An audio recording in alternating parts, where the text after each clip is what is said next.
প্রাথমিক শিক্ষায় অনেক বৈষম্য আছে।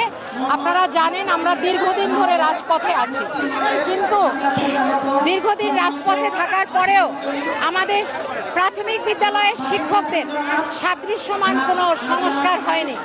আমরা দীর্ঘদিন ধরে সহকারী শিক্ষকদের এন্ট্রি পদ 10ম গ্রেডের জন্য আন্দোলন করছি, শতভাগ পদোন্নতির জন্য আন্দোলন করছি এবং আমাদের টাইম স্কেল উচ্চতর গ্রেডের যে সমস্যা সেটা নিরসনের জন্য আমরা আন্দোলন করছি। এই যে আজকে বৈষম্য, আমাদের মন্ত্রণালয় অধিদপ্তর বিভিন্ন সময়ে অনেক আশ্বাস দিয়েছে।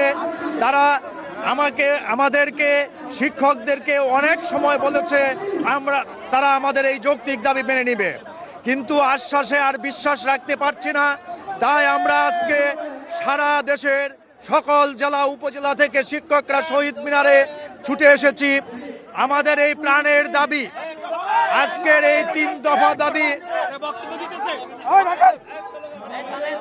দফা দাবি বাস্তবায়ন না হওয়া পর্যন্ত সারা বাংলাদেশের এই শিক্ষকরা কেন্দ্রীয় শহীদ মিনারের এই অবস্থান কর্মসূচি ছাড়বে না। এই মুহূর্তে সবচেয়ে দাবি সেটা হচ্ছে আমরা যে কোনো ভাবে আমরা আমাদের সামাজিক মর্যাদার সম্পন্ন একটা আর্থিক নিরাপত্তা চাচ্ছি। সেজন্য আমরা 10ম গ্রেড বাস্তবায়ন নিশ্চিত করার জন্য আজকের এই আন্দোলন। আমাদের মূল দাবি শিক্ষকদের, সহকারী শিক্ষকদের 10ম গ্রেড সহ এই মান মর্যাদা দিলে শিক্ষকরা বাড়ি ফিরবে। জনগোষ্ঠীকে অসন্তুষ্ট করে এবং তাদের কাছ থেকে সবচাইতে মূল্যবান যে বস্তু সন্তানকে মানুষ করা, জাতিকে সুশিক্ষিত করা, এটা আশা করা অনেকটাই আমি মনে করি যে এটা ব্যর্থ প্রচেষ্টা।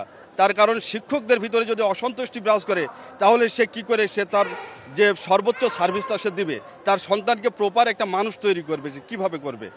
এখানে আমি বলতে চাই যে শিক্ষক যদি সন্তুষ্ট থাকে, জাতি সন্তুষ্ট থাকবে, আমাদের টোটাল জাতি উন্নয়নের স্বর্ণ শিখরে পৌঁছাবে বলে আমি আশা করছি। শহীদ মিনার থেকে আমাদের দাবি আদায় না হওয়া পর্যন্ত আমরা এই রাজপথ ছাড়ব না।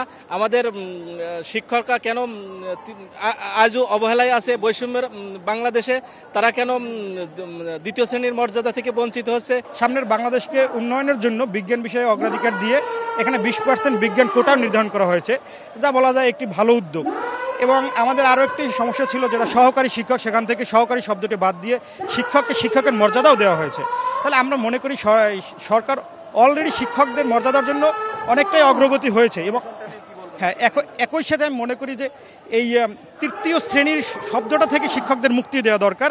এখানে প্রথম শ্রেণীর শর্ত থাকার পরও শিক্ষকদেরকে প্রথম শ্রেণী বা 2য় শ্রেণীতে উন্নীত করা অবশ্যই উচিত এবং 3য় শ্রেণী থেকে শিক্ষকদের মর্যাদাকে অবশ্যই উন্নীত করা উচিত। 3য় শ্রেণীতে থাকা একটি শিক্ষকের জন্য অবশ্যই একটি মানহানিকর বর্তমান রাষ্ট্রে। এবং 3য় শ্রেণীর শিক্ষককে 3য় শ্রেণীতে রেখে রাষ্ট্রকে কোন শ্রেণীকে রাখবেন, এটা আমার প্রশ্ন সবার কাছে এবং উপদেষ্টা এবং সচিবদের কাছে। এটি আমাদের বিনীত আহ্বান, তারা যেন এই বিষয়টি বিবেচনা করে এবং শিক্ষকদের যথাযথ সম্মান এবং মর্যাদা নিশ্চিত করে। আমরা চাই আমাদের এই পদোন্নতি দ্রুত হোক এবং শতভাগ পদোন্নতির মাধ্যমেই প্রধান শিক্ষক পদে আমাদেরকে প্রদান করা হোক।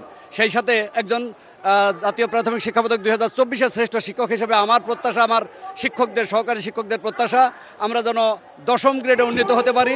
10 বছর এবং 15 বছর উপলক্ষে আমাদের যে সমস্যা রয়েছে সেই সমস্যাকে সমাধান কাটিয়ে ওটার জন্য আমি উদাত্ত আহ্বান জানাবো সরকারের প্রতি। সাথে সাথে আমাদের সকল শিক্ষকের যে সমস্ত দাবি নিয়ে আজকে কেন্দ্রীয় শহীদ মিনারে আমরা সমবেত হয়েছি, আমাদের দাবি আদায় না হওয়া পর্যন্ত, পদোন্নতির বিষয়ে সমাধান না হওয়া পর্যন্ত আমরা কেউই বাড়ি ফিরে যাব না।